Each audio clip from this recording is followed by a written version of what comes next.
आणि आपण ही थेट दृश्य पाहतोय मातोश्री निवासस्थानाबाहेर स्थानातील, कारण आता या ठिकाणी आपण पाहतोय की उद्धव ठाकरेंच्या उपस्थितीमध्ये पक्षप्रवेश पार पडतायत। आगामी महानगरपालिकांच्या निवडणुकांच्या पार्श्वभूमीवरती या पक्षप्रवेशांना आता अधिकच महत्त्व प्राप्त झालंय। मातोश्रीवरती सध्या अनेकांचा पक्षप्रवेश या ठिकाणी पार पडतोय। उद्धव ठाकरेंच्या उपस्थितीमध्ये हा पक्षप्रवेश पार पडतोय।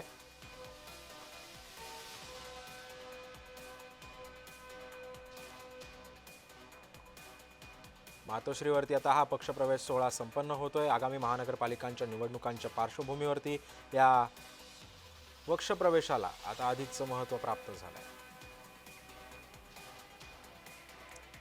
अनेक महत्त्वाचे कार्यकर्ते सुद्धा या ठिकाणी आता दाखल झालेले आहेत।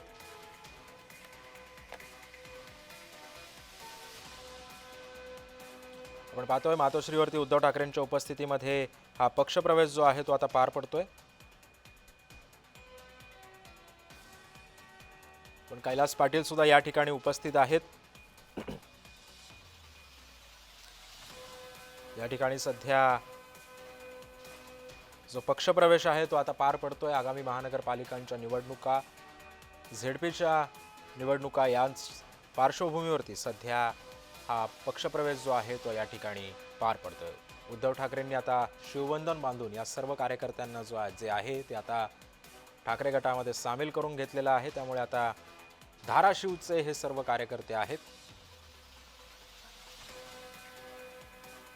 या संदर्भामध्ये अधिक माहिती देते आमची प्रतिनिधी अंकिता जाधव सध्या आपल्या सोबत आहे। अंकिता, नेमका धाराशिव मधले हे कोणत्या पक्षाचे कार्यकर्ते आहेत जे आता ठाकरे गटामध्ये त्यांचा पक्षप्रवेश झालाय?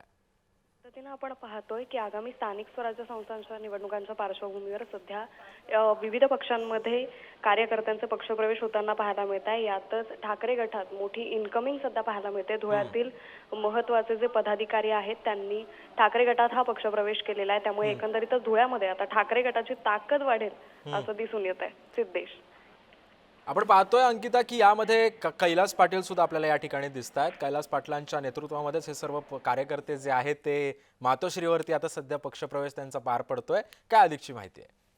निश्चित, त्यामुळे एकंदरीतच धुळ्यातील जे महत्त्वाचे नेते मानले जातात कैलास पाटील त्यांनी देखील ठाकरे गटात हा प्रवेश केलेला आहे। सध्या ठाकरे बंधूंच्या युतीची चर्चा जोर धरू लागली आहे। त्या पार्श्वभूमीवर ठाकरे गटांची राज्यभरातच ताकद वाढताना दिसून येते। त्यामुळे महत्त्वाचे जे नेते ते आता ठाकरे गटात प्रवेश करताना दिसून येत आहेत। पण अंकिता, जर आपण बघितलं असेल तर कशा पद्धतीने आता सध्या याच इन्कमिंगचा जो काही परिणाम आहे तो आता आगामी निवडणुकांवरती होऊ शकतो?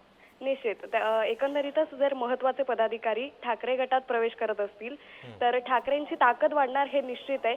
त्यामुळे एकंदरीतच ठाकरे बंधूंची जी युती आहे त्या पार्श्वभूमीवर आगामी स्थानिक स्वराज्य संस्थांमध्ये ठाकरे गट असेल त्याचबरोबर मनसे असेल यांची जर युती झाली तर एकंदरीतच आगामी स्थानिक स्वराज्य संस्थांच्या निवडणुकांचं चित्र हे पालटल्याचं चित्र पाहण्याची शक्यता आहे। नक्कीच, धन्यवाद अंकिता तू दिलेल्या अधिक माहितीबद्दल।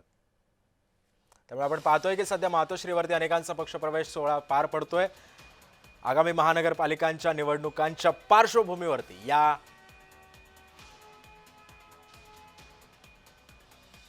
पक्षप्रवेशाला अधिकच महत्त्व प्राप्त झालंय।